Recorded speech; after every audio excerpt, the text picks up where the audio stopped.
principles of security portrayed in this film are, in general, applicable to any mechanized or motorized unit. Security means taking every precaution you can to keep yourself from getting knocked out of the scrap. How can this best be done? Very simply. You have to remember 5 things. 5 of them. They are advanced preparations, alertness, concealment,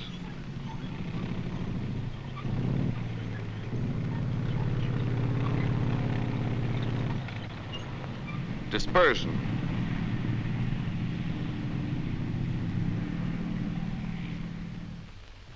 and firepower.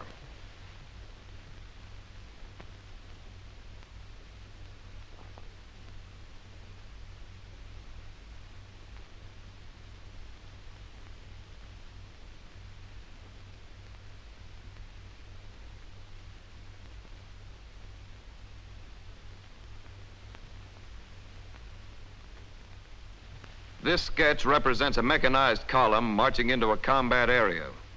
It is not correct in scale as far as the distances between the units are concerned. Its purpose is to show the positions of each of the units and how those positions afford the best possible security and protection to the main body.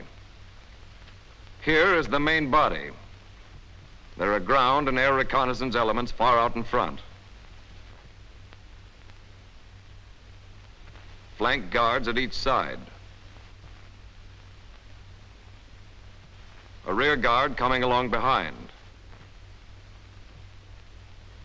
And the advance guard directly ahead of the main body. Yet with all that protection surrounding it on all sides, the main body itself must take certain measures of local security. The enemy is interested in getting at the main body, not the protection.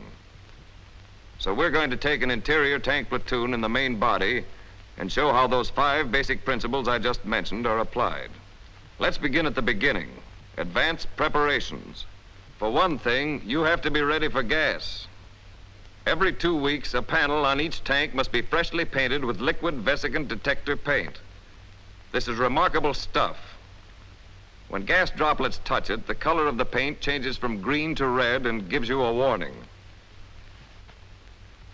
Your tank container may not seem important to you now, but make sure it's properly filled. If gas comes your way and you have to decontaminate, it's mighty useful. You know what kind of monkeys you're up against, and you know enough to keep your gas masks ready and handy. It'll be too late to start looking for them when a gas attack is on. And nobody needs to tell you how you depend on your fuel. Even if he's sure the gasoline tank has been filled up the previous night, the tank commander must recheck it. Another must is check your engines. A stalled tank is a menace to the whole column.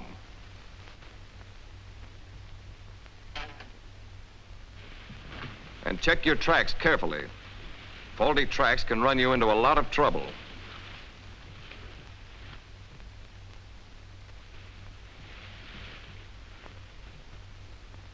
Your large caliber gun isn't much use without shells. Make sure you have your full quota. Just one shell may decide whether you live or die. And be sure your ammunition is clean and undented. Machine gun ammunition is just as important. Someone may have slipped up. Look it over. Make sure.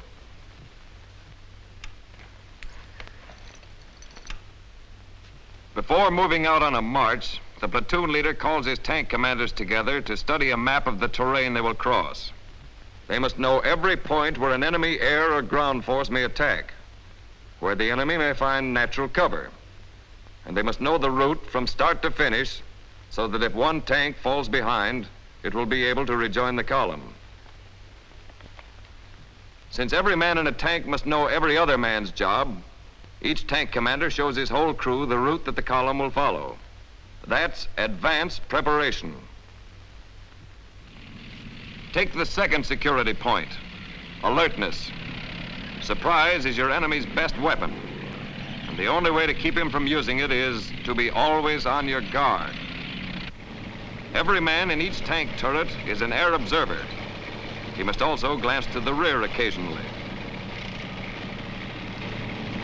Assistant drivers must have an eye on the flanks for signs of possible surprise attacks by enemy mechanized units. Whether there's radio silence or not, the radio tender must keep his receiver tuned into the platoon leader's net to receive urgent messages. And it's each crew member's duty to know what's going on, too. That's what the periscopes are there for. No matter how tough a tank commander is, continuously being on the alert is bound to tire him.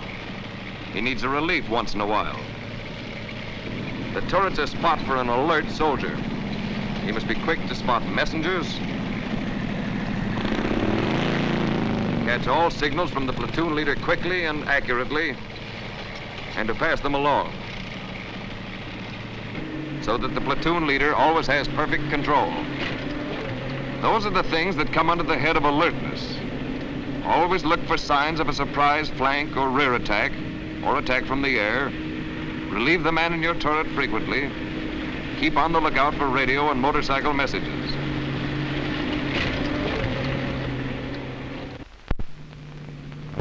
Now the third point in security, concealment. One thing certain, you can't hide tanks in a dust cloud. So unless you like bombs raining down around you, keep off dusty road shoulders.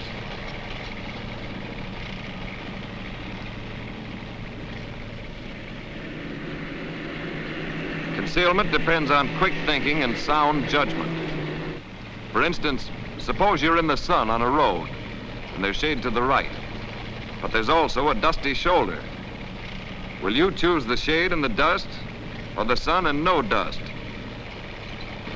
The sun may make you a target from the air, but dust would show you up for miles around. Pass up the shade. Naturally, when you find shade with no soft shoulder or dangerous dust, take advantage of it. Shade can help conceal you from an enemy air observer. Speaking of enemy air observers, be careful of reflections from goggles, even in shaded areas. Goggles are to protect your eyes, not to flash your position to the enemy. If you are not using them, do not wear them on your head or keep them in any other position where they will throw reflections. When your principal object is speed, your tank column may have to stick to an open road with practically no concealment.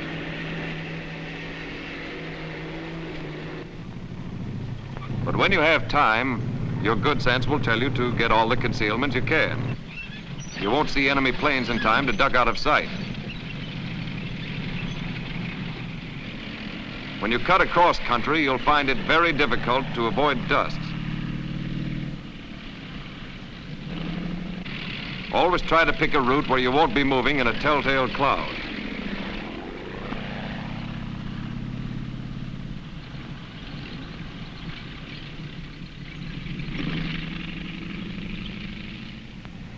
Where dust is unavoidable, it's useful to remember that tanks in line formation raise a much smaller dust cloud than the same tanks in column formation.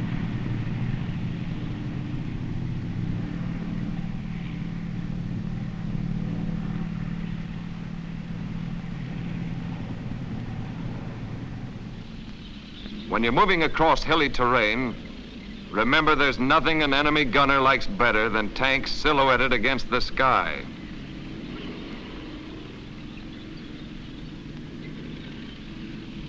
Move around the base of the hill and keep defilated.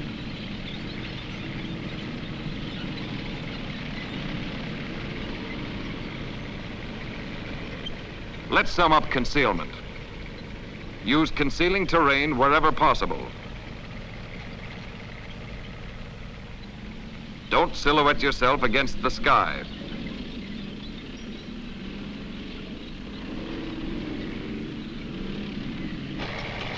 Never flash a signal to the sky by exposing shiny objects. Don't follow the shade when by doing so you will kick up dust from soft shoulders.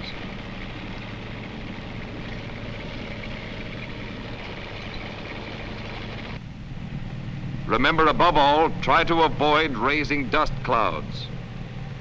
Sometimes this can be done by moving slowly.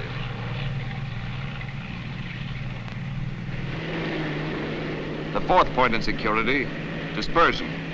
Proper distance between vehicles is one of the most important and yet the most often disregarded. Tanks must never bunch up like a lot of cows with their tails to the breeze. If they do, they give the enemy a target that looks as big as the broadside of a barn and twice as inviting. If a bomb misses one tank, it is certain to hit the next in line, and it may damage more than one. Keep your proper distances. During daylight, that is at least 75 yards. Under some conditions, the distances between tanks should be more than 75 yards, but never less. Be especially careful when going down a hill where it's easy to close up by inching ahead without meaning to.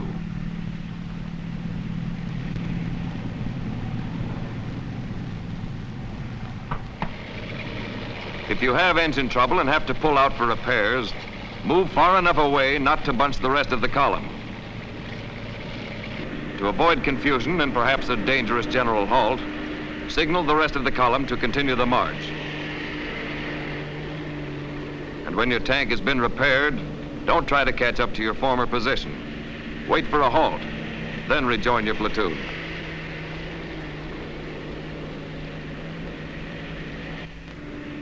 Keep your distance. In daylight, that means 75 yards.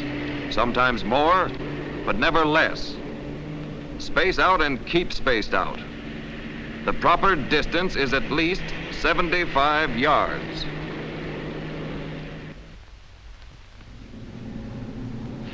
One more important point in security: firepower. Protection by the proper use of your weapons. Firepower is your ace in the hole when you're attacked. Your large caliber guns are not loaded when you're moving, but keep them ready and pointed in the right direction. That's only common sense. The large turret gun of the leading tank should be pointed dead ahead. The second tank's large turret gun should also be trained dead ahead.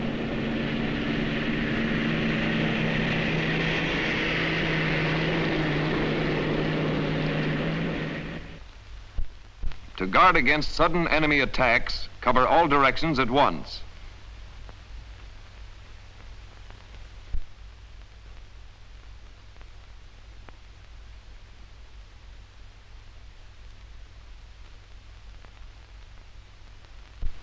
Point the large turret guns of tanks 1 and 2 dead ahead.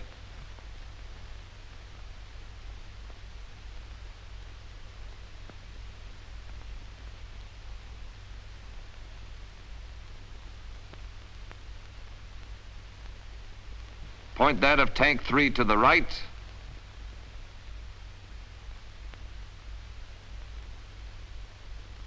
Tank 4 to the left.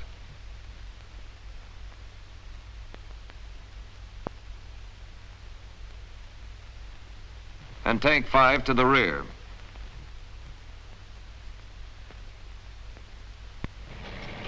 Keep your anti-aircraft guns half loaded in case of an air attack.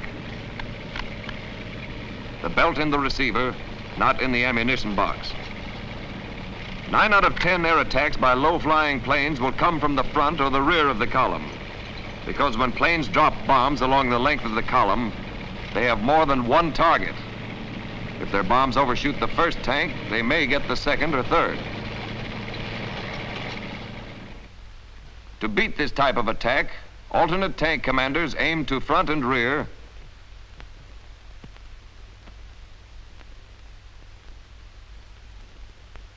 take a lead, and fire at the targets.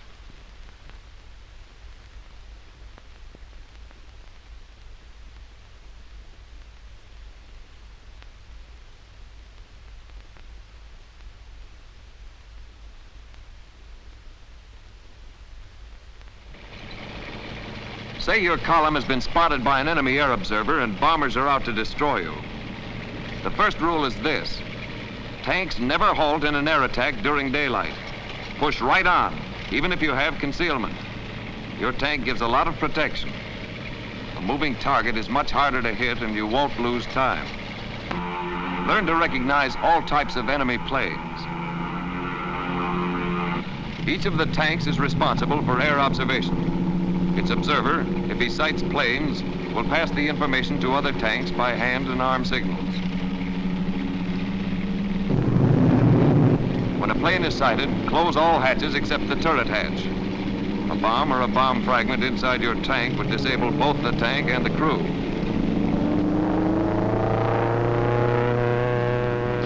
And train your anti-aircraft guns to get the best pattern of fire by pointing alternate guns to the front and the rear.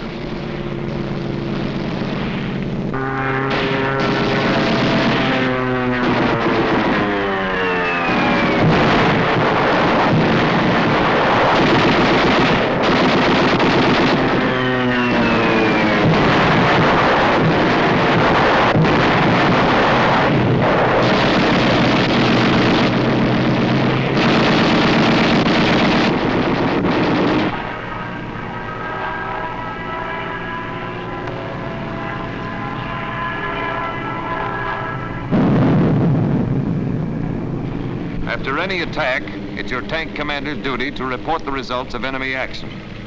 Your platoon leader then reports the condition of his platoon to the company commander. You have seen how our 5 points were applied for security on the march. Now let's see how they work for security at the halt. As you all know, there are 2 kinds of halts. One is the short 10-minute halt, which is made about every 2 hours so that the men can check their vehicles, stretch, relax, and take a quick smoke. The other is the long halt to refuel, eat, and check your equipment. Let's take the short halt first.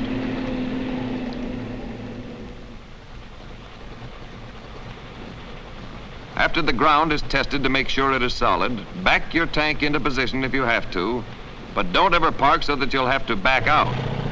Backing out is too slow if there's an attack.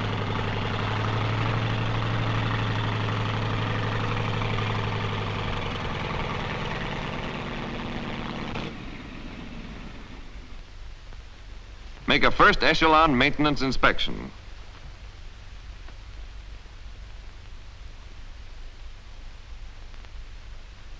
Refresh your memory about the route you're to follow. Now for alertness. The first precaution a halted column takes is to place guards on the hilltops and other good observation points to watch the surrounding terrain. When you're halted, just as when you're on the march, surprise is the enemy's deadliest weapon. The enemy is smart, and you can't afford to take chances. A man must always be posted at the platoon leader's radio to handle orders and warnings promptly. As always, concealment is of great importance at the halt.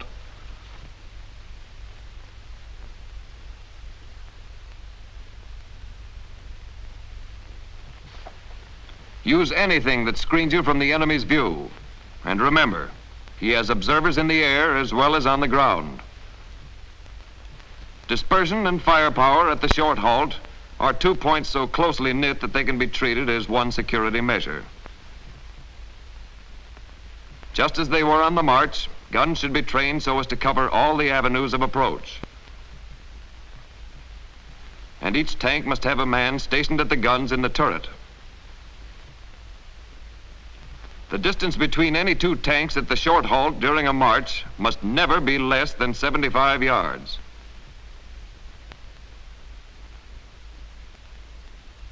When tanks are properly spaced, bombs may fall between the tanks without damaging any of them. Even in the case of a hit, one enemy bomb can't get more than 1 tank.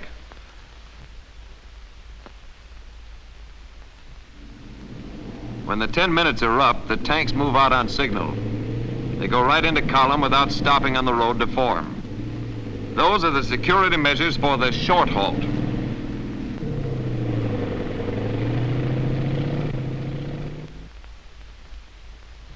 At the long halt, the same rules apply and a few more besides. At longer halts, your outfit may pull further off the road. In this event, a man must be posted near the road to watch for the company commander's signal to resume the march. At long halts, it's necessary to dig prone shelters. They're protection against flying shell fragments, and many a soldier owes his life to a prone shelter. Eat while you work. It may not be good for the digestion, but first echelon maintenance is too important to wait. Good concealment is, as always, most important.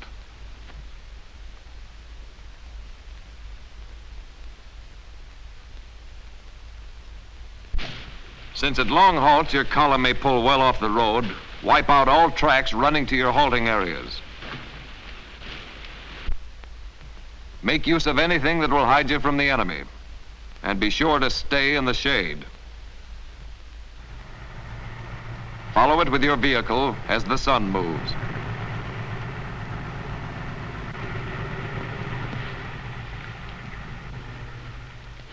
When there is no other concealment, get out that camouflage net. Here's a question. If we do not camouflage completely at a halt, what is the use in bothering with any concealment? The answer is this: a lot of use. Even though a sharp-eyed enemy observer can spot you, partial camouflage will hide the strength and type of your element. Some concealment is always better than none.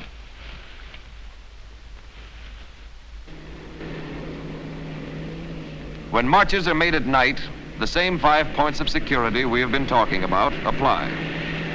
There are a few differences in execution. At night, for instance, vehicles stay just far enough apart so that each driver can see the tactical light of the vehicle ahead.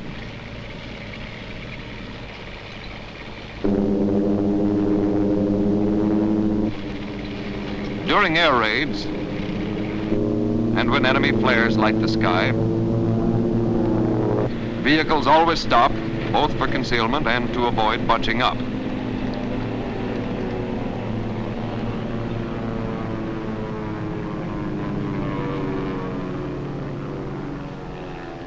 Firing, of course, gives your position away.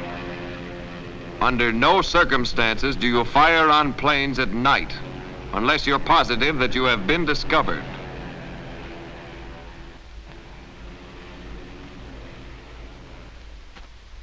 Any light is dangerous at night. You may be dying for a smoke, but that doesn't mean your buddies should die for the same reason. That's about it. Remember those 5 principles of security: advanced preparation, alertness, concealment, dispersion, and firepower. You know that old saying, we live and learn?